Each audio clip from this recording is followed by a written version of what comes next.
Баршаңызға сәлем, сіздермен бірге бүгін кәді қосылған рулет жасайтын боламыз.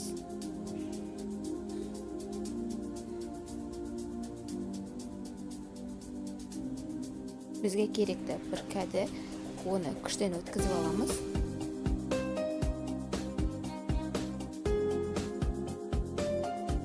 Оның үстіне бір шай қасық тұз қосып, жақсылап суын ағызып аламыз.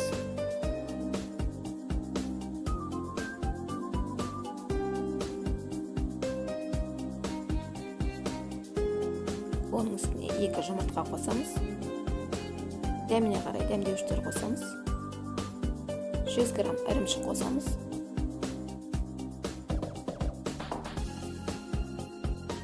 Жақсылап араластырып аламыз.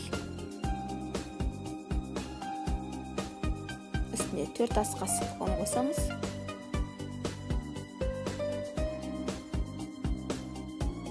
Жақсылап араластырып аламыз.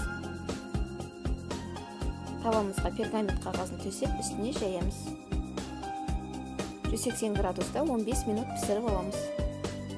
Енді салмасын дайындаймыз. Бізге керекті фарш. Фаршымызды қызып тұрған тавамызда қорып аламыз. Оның үстіне пияз қосамыз.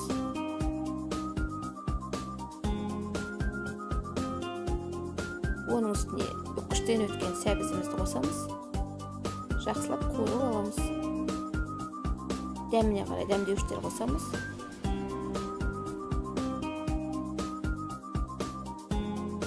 Міне салмамыз дайын болды.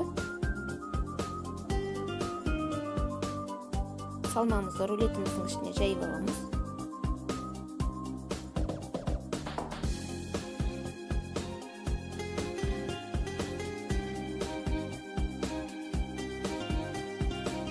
Оның үстіне ірімшік қосамыз. Видеодағыдай орап аламыз. Үстіне 1 ас қасық томат пен 1 ас қасық қаймақты араластырып етіне жағамыз.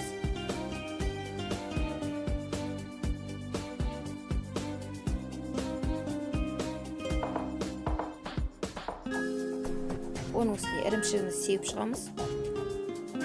180 градуста 20 минут пісіріп аламыз. Міне рулетіміз дайын болды. Өте дәмді болып шығады. Достар, менің каналыма тіркеліп, лайк, комментарий қалдырып кетіңіздер.